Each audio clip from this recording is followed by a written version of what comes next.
Emma, thank you. So, welcome everyone to Barbara's accreditation event.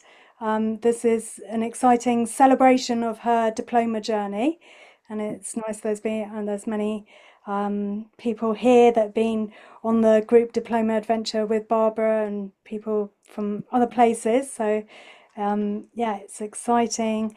We have, just for those of you that don't know, the diploma is a 10 design journey, multiple year journey, and all of her designs have been assessed by myself, and then a second assessment done by Wilf, who's here. Hello, Wilf. So this is a chance to celebrate. We're not assessing, we're just here to celebrate her journey, and we will be doing she will be presenting for 45 minutes, and then we will be going into some questions and answers, and questions to clarify or to ask more about her process. And we'll be giving priority for the people that are on her peer group to ask questions, and then we'll open it up. And then at the end, the peer group stays behind, and we say goodbye to everyone. So yeah, is there anything else we need to say or do before if I could ask everyone? Actually, I'm going to mute everyone, which also means that Barbara, you are muted and need to unmute yourself, but that's the easiest way to do it. So I'll hand over to you, Barbara. Thank you so much. Yeah, thanks. Thanks. Oh man, it's so excited to see two pages of people here. Wow. Hi, everyone. Um, yeah. Oh, hang on. I need to close a thing. Yes. So, yeah, I'm also very grateful for the peer group that I collected over time, and it is a wizard and a witch and a horse whisperer and an artist and a nerd and an artist of life. Um, yeah. Oh, and a clown. Really, they're super cool people. Like all of you here. Wow, it's so, I want to scroll through the. Never mind. So, yes, we're here to introduce you to my 10 designs for the diploma in applied permaculture with the Permaculture Association Britain. Britain? But weren't you Dutch? And weren't you living in Croatia? Yes, I am. And I don't feel much connection with any nationality. So I thought, why not the Permaculture Association Britain? And actually, a more important reason is that there are some fabulous people, like my friend and mentor, Looby Macnamara. Looby brought a whole new level of permaculture in the world with her book People in Permaculture 12 years ago, and now with her cultural emergence movement, or I should say, our cultural emergence movement. And yes, Looby is super inspiring, and I think she's a great thinker of this time, and she also knows how to turn the her creativity into doing and create a great set of tools for doing so. So yeah, thank you, Deep Bow, for Looby. And another super inspiring person with the British Permaculture Association. I'm not sure if he's here already. It's like 6 in his morning. Delvin Solkinson. Together with Looby, they invented the group diploma adventure. And when I heard about that, I thought, man, that sounds cool. This is a great way to do your permaculture diploma in an adventure. So yeah, Delvin is a master in encouraging people. So thank you very much, Delvin, for being such an inspiration. And also Wilf, I did see him. Oh yeah, there he is. Hi, Wilf. Wilf is he assessed like I think 5 of my designs, and Wilf is razor sharp and super clear about his things with his feedback. So yeah, among all these winds of inspiration, I wanted to do my permaculture diploma, and it was not always easy to to keep my own strength with all these winds of inspiration. But I learned to just sway with them and stay rooted. Thank you, Dan, for teaching me that. And speaking of rooted, I need to ground myself now because I'm really all over the place from excitement. So if you want, I can take you with me, and if not, also fine. But I'm going to take a few deep breaths, and maybe for you, maybe you don't want to calm yourself down, so just breathe in 5 seconds and breathe out 5 seconds for like a balancing breath. But I will calm myself with making sure that my exhale is twice as long as my inhale. So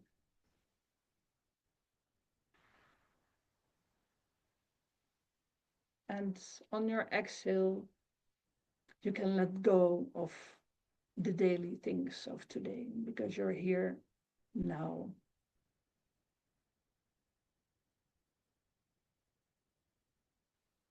You can move your attention down through your neck, down past your shoulders, through your chest, down to the singing bowl of your pelvis. And there at the bottom of your spine, you can find a nice spot to relax.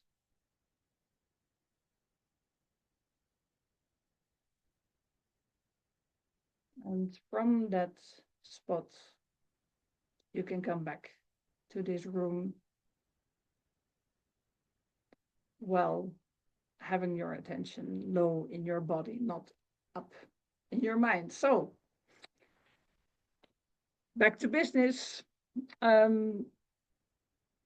I think that the world is going crazy and problems go totally out of hand, and people get dumber and dumber and more arrogant or maybe ignorant. So I think that we need to water what we want to grow.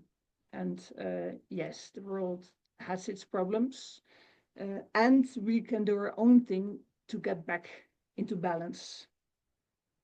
And I believe that living in nature's ways surely helps with that. Living in nature's ways. Yeah. So, how natural is your lifestyle? I thought to do a quick poll. Maybe you can show fingers for how natural you think your lifestyle is. Like one is you live in a city and you nature. What do you mean nature?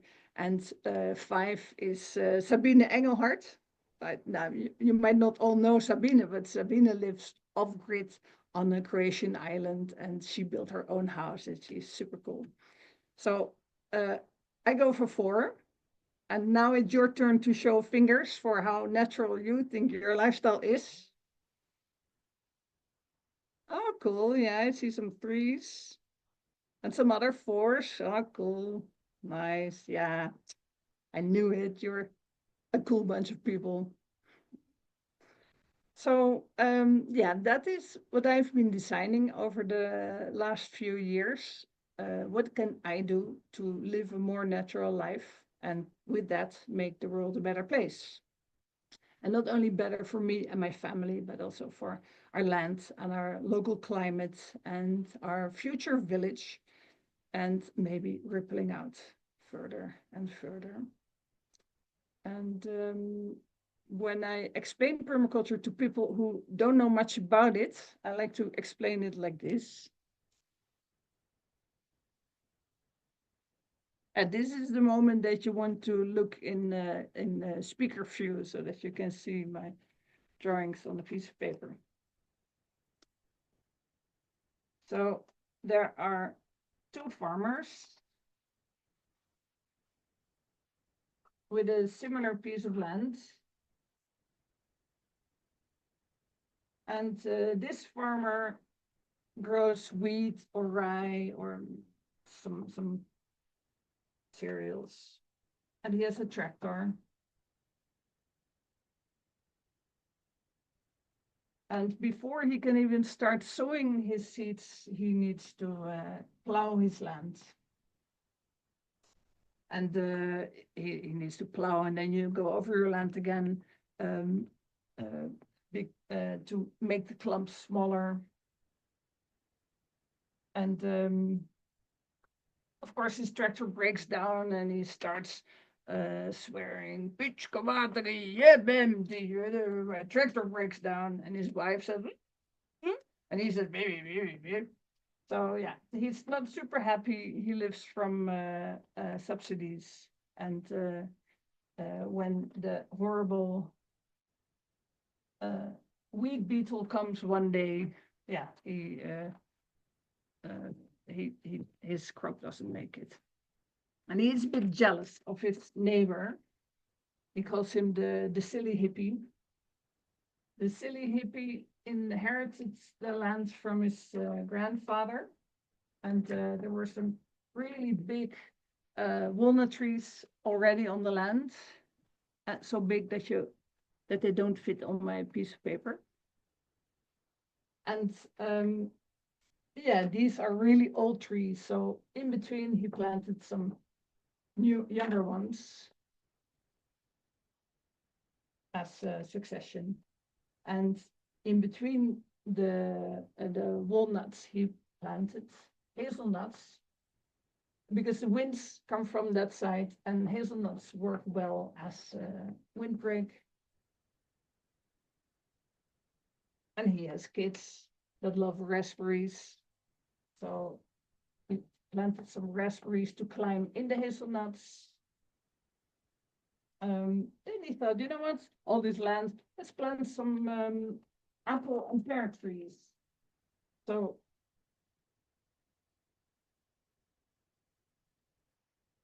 it's a row of apple trees, and it are early, middle, and late apples, and some pears, same early, middle, and late. So the risk is spread and the harvest is spread. And of course, there are beehives between the trees, and there are lots of herbs growing here to keep the trees healthy, with flowers to pollinate the blossoms. And that's, you know what, let's make sure that we always have water. So there's a pond, and around the pond he planted lots of flowers, because yeah, flowers are nice, and you can also sell them on the farmers market. And of course, they grow their own vegetables for year-round foods. And in a corner of the terrain, he grows, just like his neighbor, some rye, because yeah, they also like to bake their own bread. Oh yeah, important detail, he has a hammock. And they have sheep, also goats. The goats are hiding behind the trees. They have chickens here foraging between the nut trees. So, yeah, this is how I usually explain permaculture. You see the yellow field with the tractor, and the colorful field of the silly hippie. And now, normally I would now send you off in groups of people with the same color shirt, or with this, starts with the same letter, their name. But in this case, that's not so practical. So the biggest differences here, there are hundreds of differences, obviously. The biggest ones is that the silly hippie is not depending on one income stream. No, he has multiple income streams. He can go to the farmer's market all year round. There's a nut farm growing here in the background. He has happy chickens that work for him. He lives more and more self-sufficient. You could say a handmade life. They're growing a community here behind the trees. I couldn't draw the community that they're building, but they are to share fun and tools and good food. And the garden is becoming a more and more public garden with QR codes that people can scan, and then they get information about all the elements and the methods used in the garden.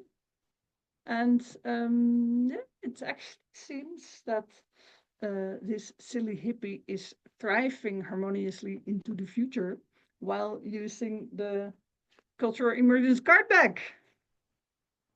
So this is actually the 10 designs that I wrote.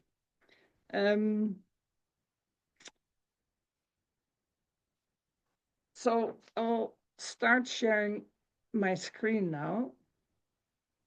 It's almost as if I'm that hippie.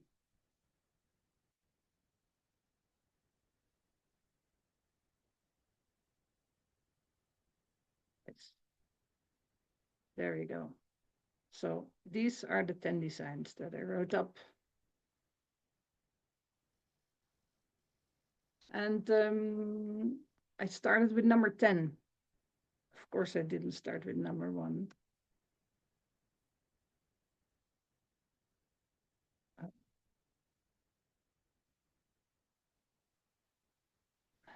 Hang on.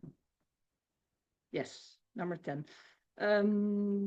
This last design, or first design, is my pathway to become a better designer and a better facilitator. And it is written up as a conversation with myself about how to grow into a better facilitator and better designer. There are some overlaps, like what you see here in the middle. Grow experience and confidence, and grow my toolbox. And this was my vision. And this vision gave me directions for my drive. I really like to start a design with a vision, to know where to go with my energy. And yeah, I unpacked this vision and looked at all details of it, made mind maps. Yes, you cannot read this now, probably, but you can download the design and look it up. This is just an illustration of the mind maps that I made. And one of the best ideas that came out of this design was that we have been hosting volunteers since 2010. And since 2 years, we start their stay here with a course, an introduction in permaculture and sustainable living. Because, yeah, if you want to grow as a facilitator, you need to facilitate. So that's what I did. Repetition is the mother of skill. And yeah, there were also other courses that I gave. And another important insight from this design is that my awareness of my energy patterns grew. So here in the background, you see a calendar that I made for myself based on the moon. So here the black dot on the left is the new moon. And then somewhere here on the right, 2 weeks later, is the full moon.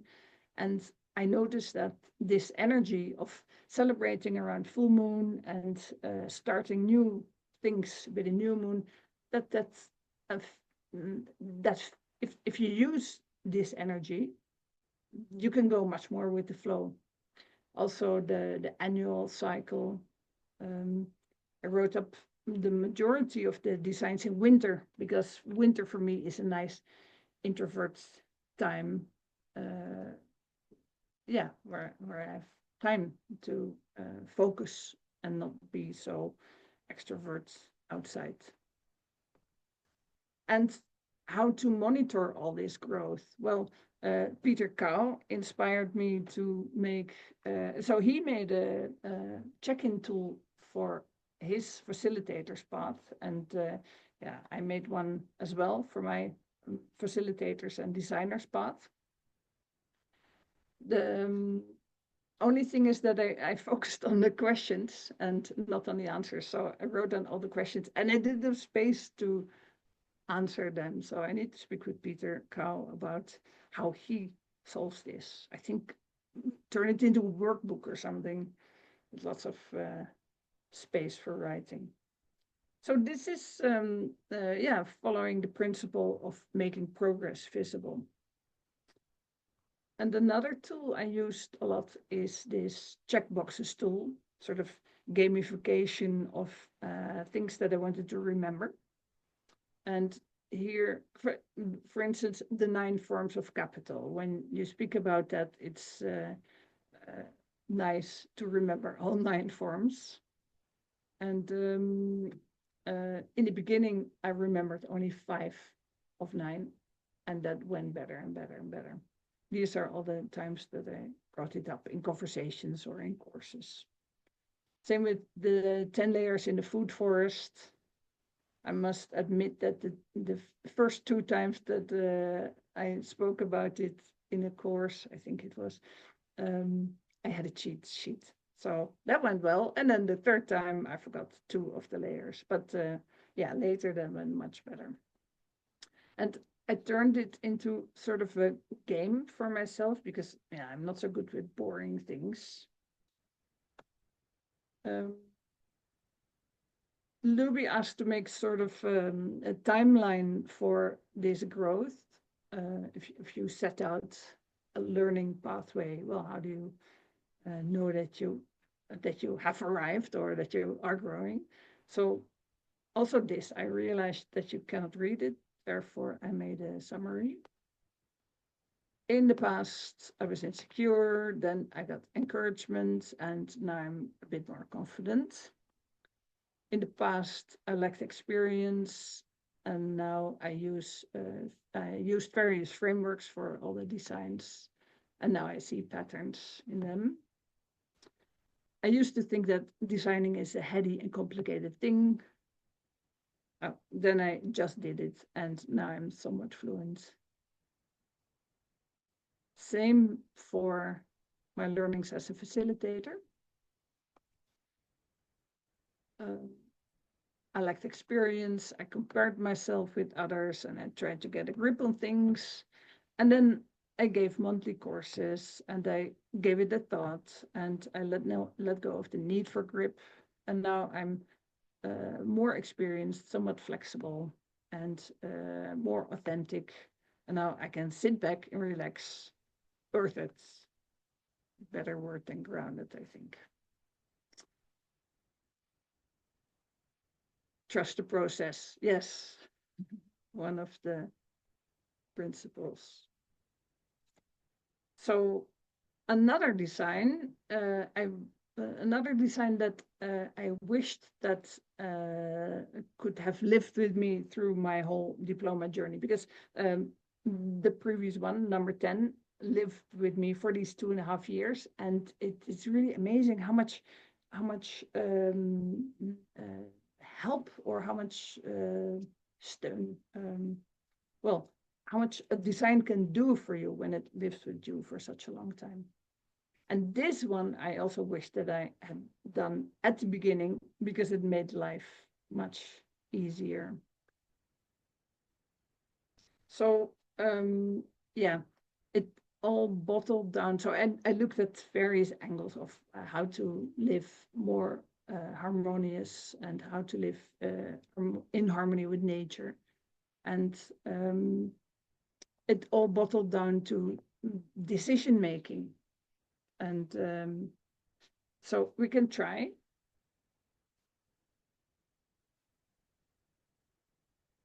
last September, I went on a road trip to the UK to meet friends and to attend a course and to meet people that I had only met online. And yeah, there's a whole list of reasons to go. So yes, it costed money, but and time, and I think it was definitely an investment and not spending. So this is already a green area. So was it planned? Yes, it was definitely a plan. Was it within my vision to tighten my connections? Yes, for sure. So that's another yes. Is it caring for the earth to drive in your car for 7,000 kilometers? No, not so much. But it is people care and future care.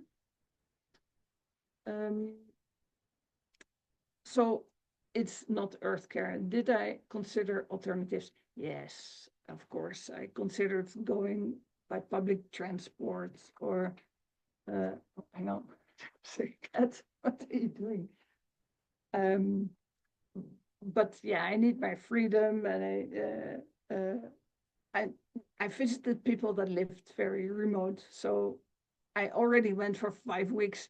If I went with public transport, that would have taken at least 10 weeks. So yeah, that was a decision that fitted within this decision-making tool, I think. And another decision you can think of, do you need new shoes? Hang on, I need to put the cat outside. New shoes. Well, that's not an investment, that's spending. Is it planned? Well, depends. If you're in a shoe shop and you see super cool shoes, yeah, then it's not planned. Shoes within a vision, well, no, I don't think that anyone really needs needs that. So are the shoes really needed? Maybe. It's at the moment a bit too cold to go bare feet. So yeah, it's somewhat needed. Is it caring for the earth to walk on shoes? No, I think that's an underrated problem of our time. The world would be better off without all these shoes and people as well. So yeah, see how the tool works. Some decisions are obvious, others are yeah, more complicated. This is not a this is right, this is wrong tool. It's just a way of making decisions more conscious for us. So yeah, I like that design. And this design was fun. How to permaculturize your wardrobe. Yeah, for me, I was thinking how can you match your clothing with your lifestyle? Well, to only use natural fabrics that can be decomposed or that can be repaired.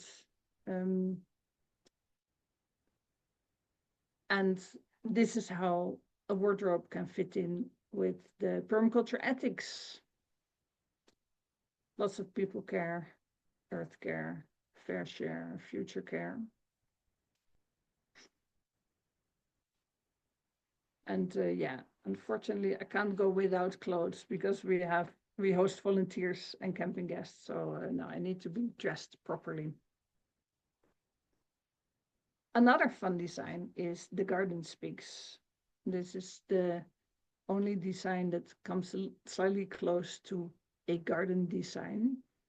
But it is actually about the ethics and how the garden can speak for itself because yeah, as I said, we host volunteers, and so I explain the concept of no dig and that you don't disturb the soil, don't touch it, just add compost and mulch and don't step in the beds. And then we go into the garden, and the first thing they do is step into the bed. Ah, how is that possible? So I thought, okay, if my communication isn't effective, then maybe the garden should speak for itself. And Mali, so I thought, oh, then I need to put big panels with information, but I don't want ugly things in my garden, only nice things. And Mali gave me the idea of why not put QR codes in the garden and people can scan it and get the information. And yeah, that's a brilliant solution, I think. So in this design, I used Edward de Bono's 6 thinking hats. And Wilf gave me the feedback that I shouldn't have left out the black hat, the negative voice. And yeah, that's right. I love permaculture because it looks at solutions. And usually my energy goes down the drain from negativity. So I like to just ignore it. If you don't see it, then it isn't there. But no, Wolf is right. Negativity can also be useful. And actually, this whole design is based on me being annoyed. So yeah, there is a gigantic black hat in the background. So this design is the very first design that I made even before I did my permaculture design course. It's like 2014 or 15 or so. We lived here for a bit and we got chickens. And I just wanted the chickens happy. So I thought, let's design them a garden and how to keep them healthy and how to keep them economically viable. And at that time, I didn't know yet about the destructive powers of chickens, which are really amazing.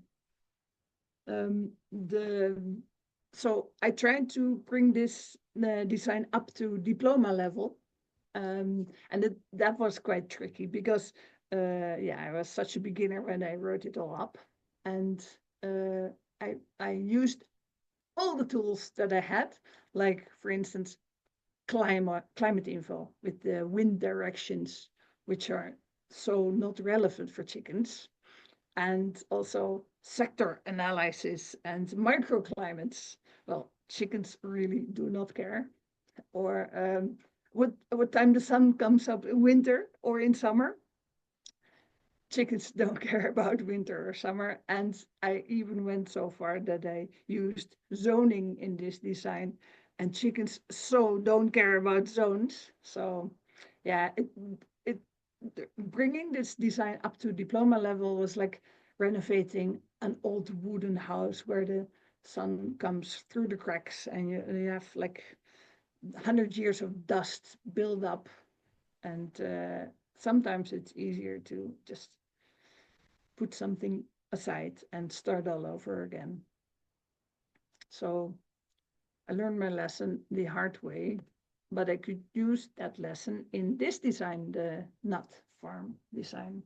This was also an old design. And I can't remember what framework I used for the first design, but when I wanted to bring it up to diploma level, I really took a close look at many design frameworks to see what would fit. So I used this one with the big black letters, Egadime, or however you want to pronounce it. A lot of people use Sedimet, and that starts with a survey and then goes through similar steps. But I thought, well, I don't want to start with survey because, yeah, I already know my aims and objectives. I also don't want to start with a goal. That's a lot of other, no, not a lot, a few other frameworks start with goals, but how can you start with a goal if you don't know the rest of your design yet? So yeah, this one starts with establishing aims and objectives. And I thought that was fitted perfect. On the right here, you see how it connects with Looby's design web. the phases, the stages in the design process. So what I did is put up the big chunks in a new document and copied usable information from the old design into the new frame. And yeah, that saved me a lot of gray hairs. I don't think I have gray hair yet. Are you still there, or did you doze off, or are we all asleep, or is it because this is a really nice and interesting design, growing a village, because that's what we want here.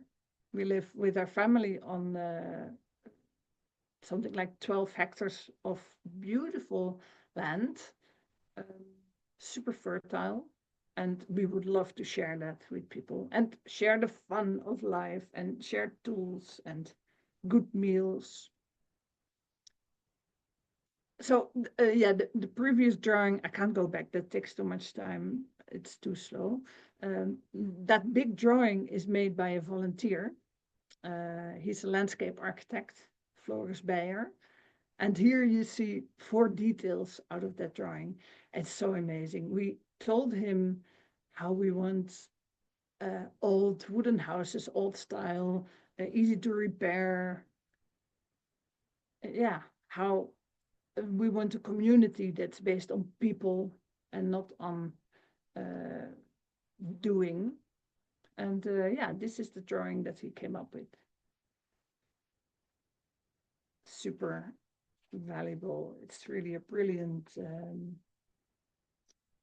The fun thing is that this design started in 2021, and last summer, Tom and Aline, the people in the right bottom, they transported an old wooden house to their piece of our top of the hill. And last weekend, we had a couple that want to buy the house of Bakaboya, opposite of us. So things are moving in the village. But it's definitely a work in progress. There's a lot more detailing to do, and preferably together with people. And this write-up is a cooperative design as well. So I included Peter and the kids and Tom and Aline and volunteers. But what usually happened is that people would wander off in all directions. So yeah, apparently I didn't facilitate it well. And what could have gone better is that I facilitate a group culture of cooperation first, and yeah, clearly set expectations for the design process. So the plan is also to live more self-sufficient. And yeah, for this design, I thought of 3 approaches. Number 3, off-grid doomsday scenario means no car, no internet, no phone, no laptop, no chocolate, no bananas, no plastic, no garbage bags. And yeah, our life would be very similar of that from people from 100 years ago, except that now everyone would think that we're really weird. So yeah, I think this is more like a plan C, and I don't even want to think of speaking about this with the kids. They would say, "What? Are you out of your mind?" The second approach, serious self-sufficiency, would mean getting rid of the car. No more trips to the wood supply in the city to buy straight beams. Peter needs to work with the round wood like he did in the beginning. And no more store-bought screws, but he was a blacksmith, so he can make his own nails again. And no more winter shoes. I'll make a pair or few pairs of Uggs, you know, the super ugly shoes from a sheep, and I'll knit some matching socks with that. So also not really an option to discuss with my 14-year-old daughter. Do you want a pair of homemade Uggs? I know their answer. So yeah, the first option, homemade and organic growth, is yeah, that fits us the best. Flexibility is more valued than sticking to our principles and being rigid. So we can make homemade pasta with our own eggs, but with store-bought flour and oil that we buy in a shop. It's way too much work to make oil. And homemade mayonnaise is really delicious, but also that has oil that we buy. So it probably also has much more impact on the planet if we show other people how to live more simple, more self-sufficient, than that we do it all ourselves. So yeah, one day when that village has grown, we have more hands and more demand, so then we can take the next steps in our self-sufficiency. So yeah, this design gave an overview of where we are and where we can go and what we need. Yeah, the next step can be to learn how to tan hides better and turn rabbit skins fold them into a hat or something.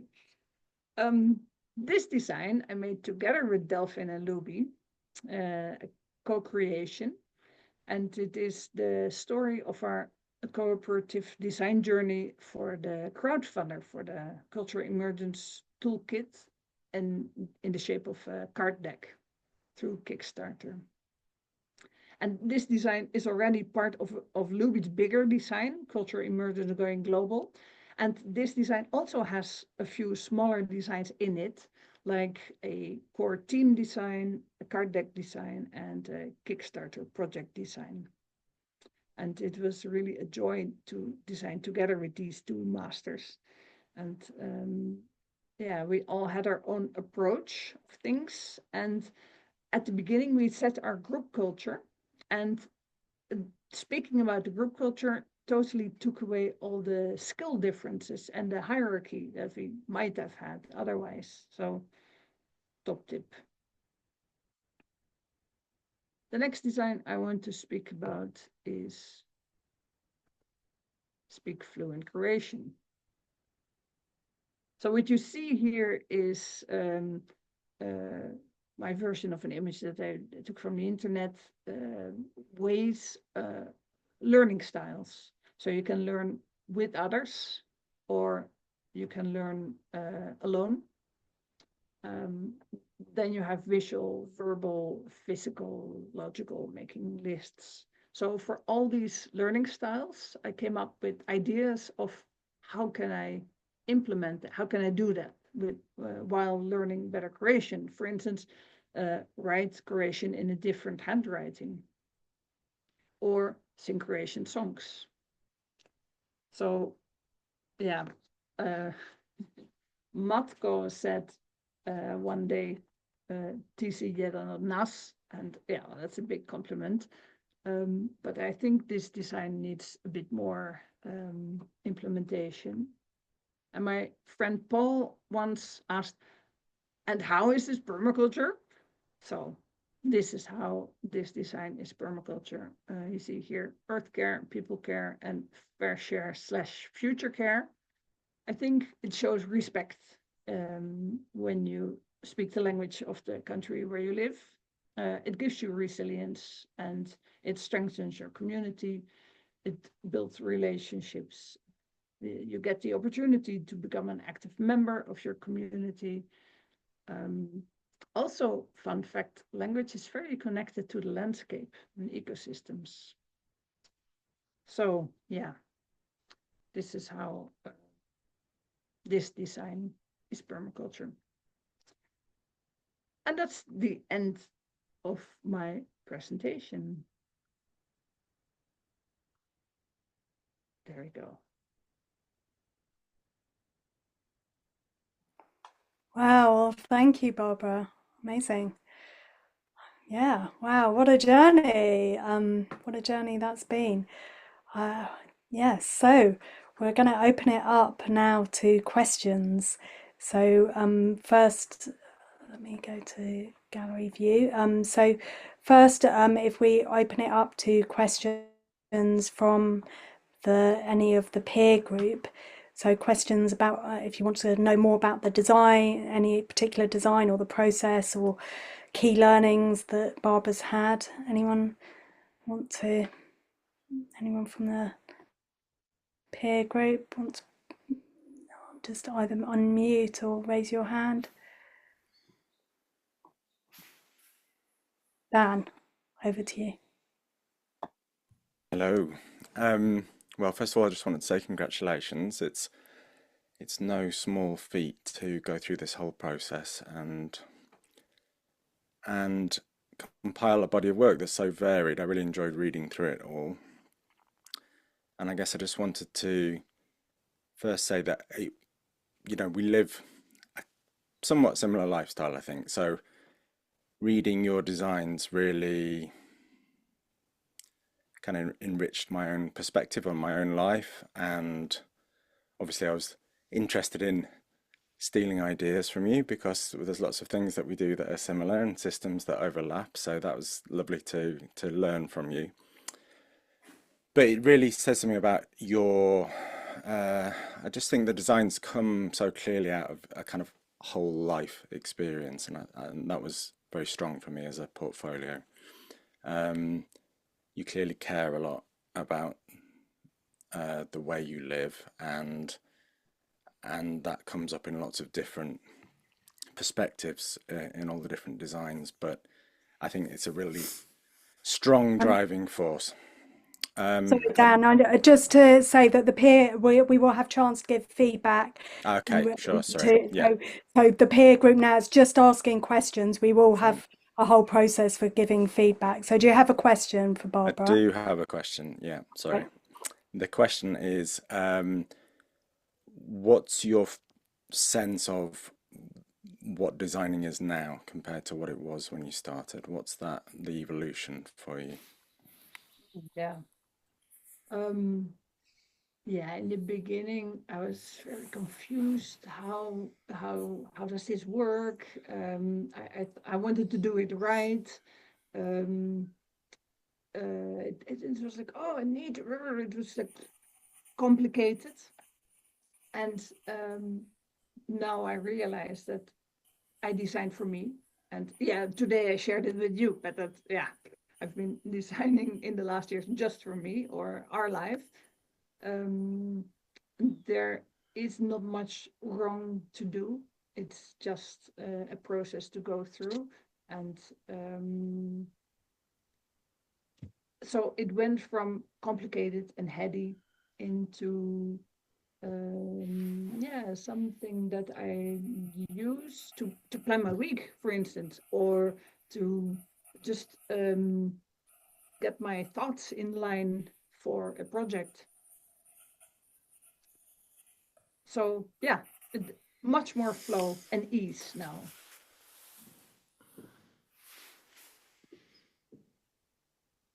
Thank you. Maureen, good morning. Hiya, Barbara. That was absolutely fabulous, and there's just so many things in the feedback I want to talk to you about, but I'm going to keep it just to one question for now, like Looby said. And reading through your designs, the number of times that you say you haven't done land designs, and I wondered how you saw the tree planting design. If that's not a land design, what do you consider that to be? And and all of your designs, well, most of your designs incorporate some element of land design, like you're redesigning your chickens.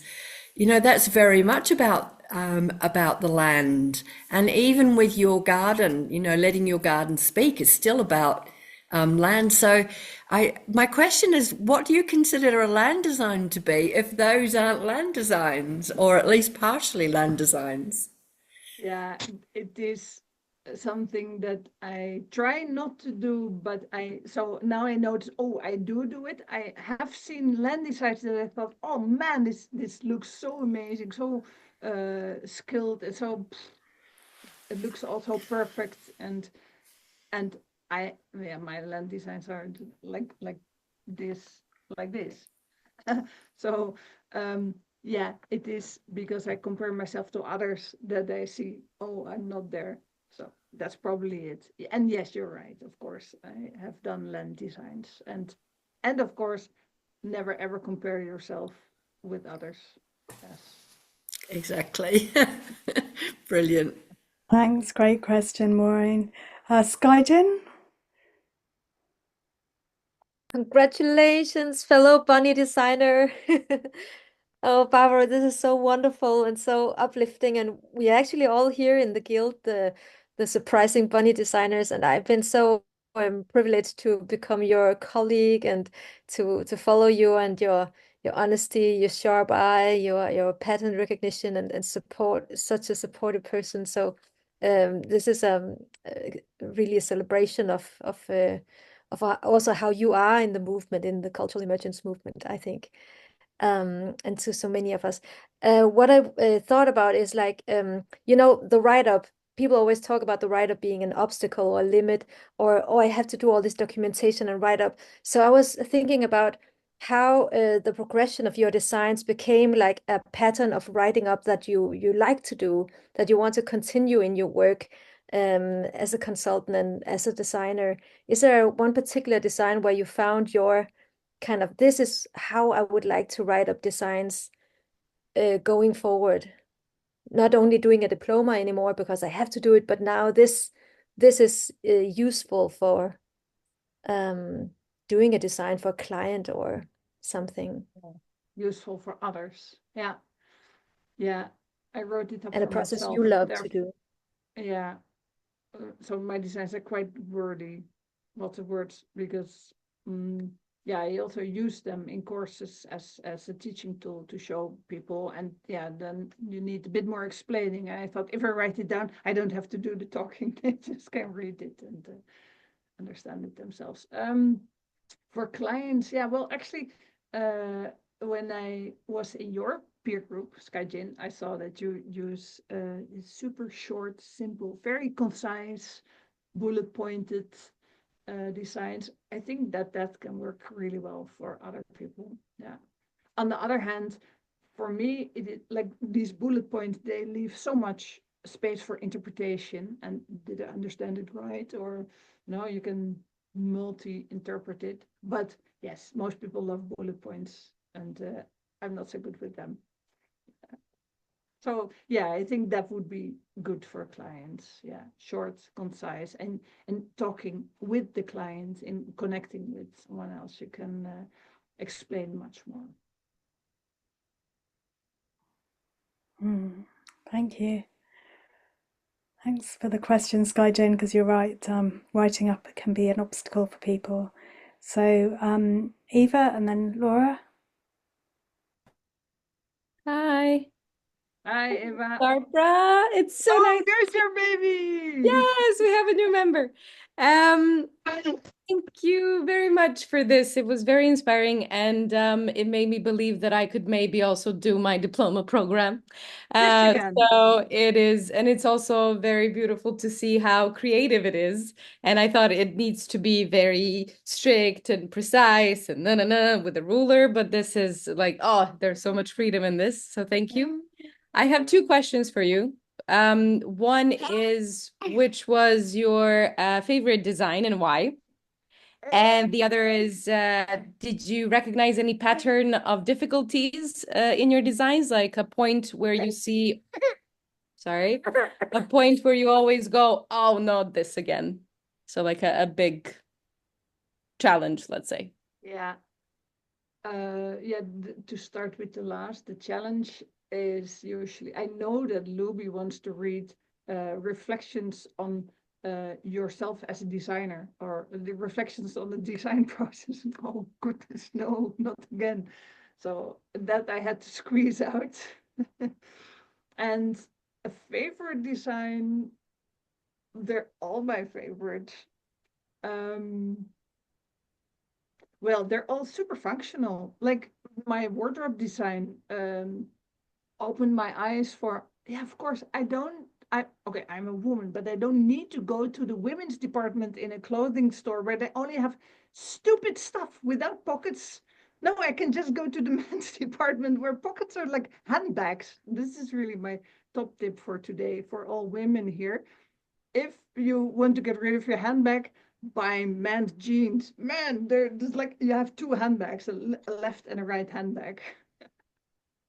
So yeah, that my wardrobe design was one of my favorites, but they're all my favorites. Yes, they're all pretty functional. Yeah. Also, the Thank decision-making one works really well with us. So Beautiful. thanks. Thank you very much. Thank you. Great questions. Laura? Hi, Topper. Very short in Dutch, one word. I have a question for you. Do you want a question about your Design the Garden Speaks, or do you want to have it about your decision tool? Let's do the decision tool. The decision tool, I love that, of course, because I really expressed there's a need for that. So I have just a question for you because I tried it out. Of course, definitely I did, and it's very practical, but first you need a vision. I already got stuck there, like, okay, vision, but you have that. But then you get to the point where you have to decide whether it's people care, earth care, or fair share. And like your example with the car, it can be a yes, no, no, no, yes, yes. And how do you make the final decision? What's more important than what? Yeah, well, actually, so this design was the secret behind the scenes part of this design is that I knew that I make my decisions with my heart and gut and never with my head. So I thought, I need to use my head a bit more. So let's come up with a model that uses more brainy things. So no, when it's complicated, I still go to heart or gut. So that's the tip. Listen Brilliant. to your heart. Listen to your heart. Brilliant. Thank you, Barbara. Thank you. Great questions coming up. It's helping you reflect on the process, Barbara. I'll ask one just to get familiar with my pattern there, keep with my pattern of asking about reflections on the process, and then we'll open it up for anyone else to ask questions. So what's your key learning about yourself as about your inner designer? Yeah. I think let go of the need for grip. I think that's the biggest learning. I want to do it right, control things, and have grip, and to just let go and trust the process. Gives a great feeling of freedom, and who cares? I mean, yeah, it makes life much lighter. That's the biggest learning. Yeah. Thanks, Dan, again. Brilliant. Nenad? Yeah, Barbara, just out of curiosity, how often do you have a chance to practice Croatian? Oh yeah, hardly ever. Yeah, when I go to the pekara, jedan kruh, molim vas, and that's about it. So yeah, that's the thing. I should maybe go volunteer with Matko on his estate, or yeah, immerse myself in the language. That would help. Yeah. No, we speak all languages here except Croatian. Great. Maybe there's someone there you can practice with. Are you offering to do Zoom calls with Barbara there and speak Croatian with her?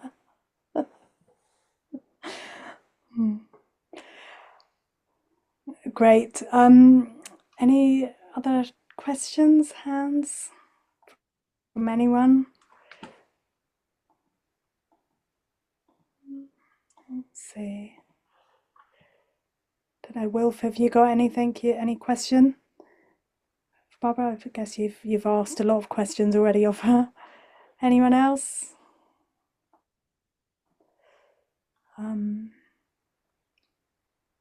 Bridget? Yeah, can I ask what was the design tool that you used to learn? You were kind of testing out what kind of learner you were to learn languages. You know, it had solitary and what was the phrase? Yeah, What's that called? Because I find that really interesting. It is probably in my design, how it's called. I don't know now. But I found it on the internet. So I Googled something like learning styles. And maybe if you Google it and then go to images, the second tab in Google, and then you will find similar images, and then you get to those pages. Yeah, it's really interesting to see how you learn, how you score on the different types of learning. But no, I don't know how it's called now.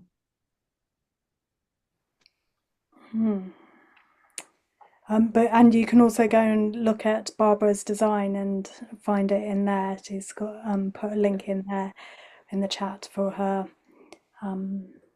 whole portfolio. Emma, a question from you. Hi, Barbara. Thank you for sharing all your wonderful designs. I really found it interesting hearing about how you were designing for the more than human world, thinking about your chickens, but also the landscape you were in. Have you got any reflections on how easy or difficult that is to do in your designs? Yeah, that's always a bit of a thing to use your human arrogance. Oh, I will know it better. Yeah, that is quite an issue. It's also not for nothing that I have a polyculture garden. I make seed mixes, throw it around because those seeds know much better than I where they want to come up. Who am I to tell them, no, you need to grow here in a row in this bed? So yeah, that is a bit of a thing. But yeah, I like to how do you say that in English? Replace yourself? No, feel into the chickens, for instance. And yeah, I just think if I was a chicken, what would I want? Well, I want toys, good food, and friends. So health, and then so that is how I did it in the designs. Just imagining for the more than human world. Yeah.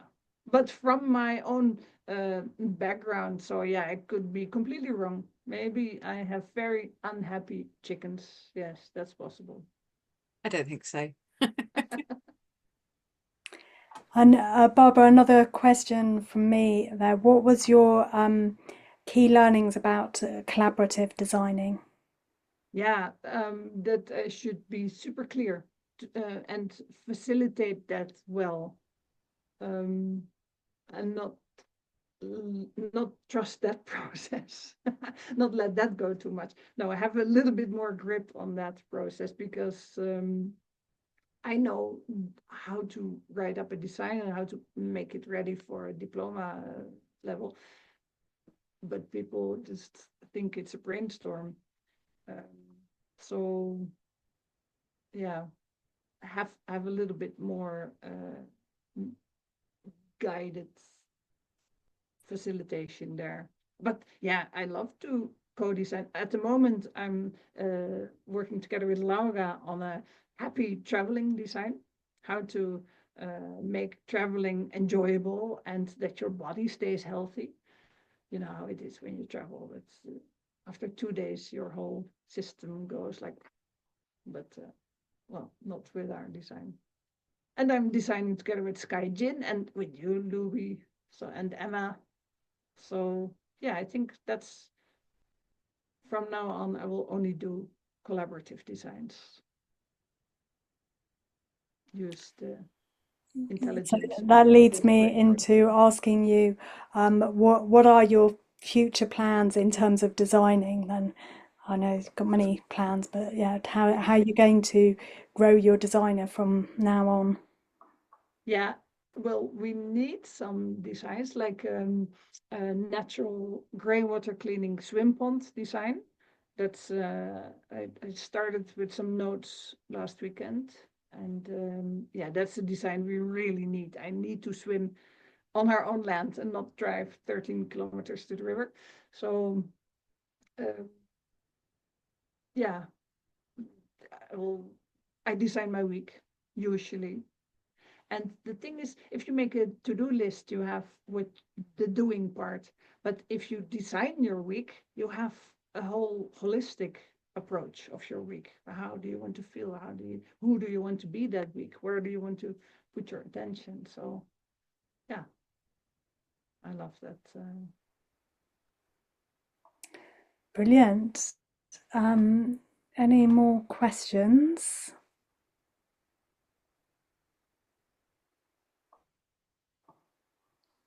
Not seeing. Andreas. Yeah, just a really quick one if there's time for it. So I liked the learning creation part. And you mentioned that language is connected to ecosystems, and just if you could elaborate a bit on that. I found that super interesting. Yeah. Well, I noticed that there are lots of words in the landscape that are not translatable to English, for instance, or any other language. Like there is in Croatian the word kosa, and that means road going up a hill with houses. Oh, that's a whole sentence. Or, well, in the Dutch language, you have a knoll, and our son is called knoll, but a knoll is also like a thing in the landscape. So, yeah, there are lots of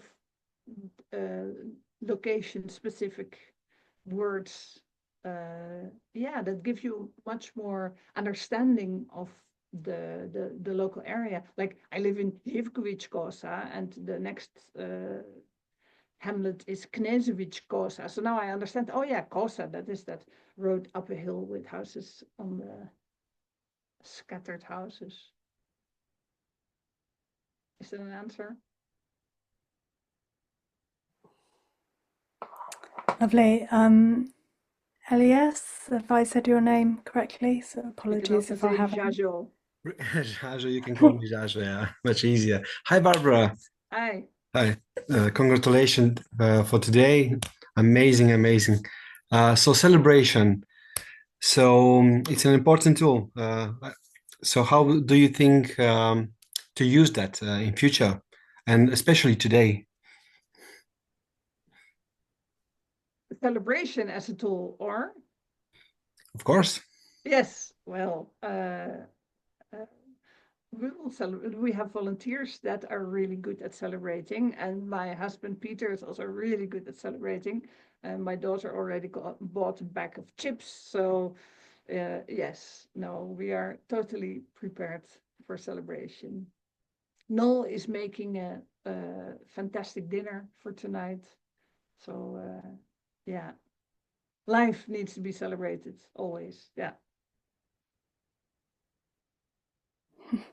Brilliant question. Lovely. Lovely. Any more hands? Any more questions around there? I do invite you all to go and look at her portfolio, because we've just seen a tiny slice of it here, and it's so rich. There's so much to learn. I particularly enjoyed the handmade life. I think you took that to so many new levels, and while you weren't taking it to the doomsday level, you were still very much pushing the expanding the edges of what's possible with that design as well. So and yeah, it'd be great if people can put in the chat some words of encouragement, what you particularly enjoyed about Barbara's presentation there, and yeah, and some encouragement for her, because we'll save the chat for her. I'm not seeing any last questions. And I also have been to Barbara's place, Bogota Šuma, in Croatia, and my daughter's actually been there twice, and asks me regularly to go there if she can go there. So, and you do accept volunteers and run courses, as we've heard, so that you might get a few more visitors. I don't know if someone could, if Peter, maybe you could put the website in the chat there of your place. Great. Okay, so let me find Kath and myself, and I'll spotlight Okay, so I am trying to add spotlight. We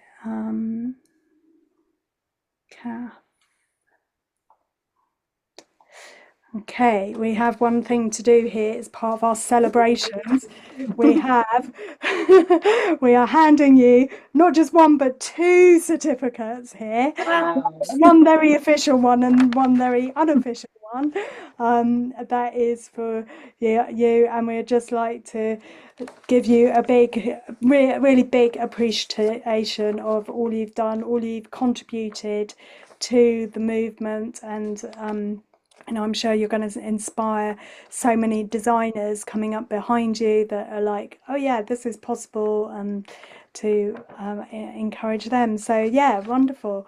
Yeah, it's been really, really great to have you on this journey, have you part of the group diploma adventure, have you collaborating with the C deck with me, and travel here to Applewood as well. It was great to hear about that journey. So really, really super grateful to have you as part of the team. Really, I do feel like that.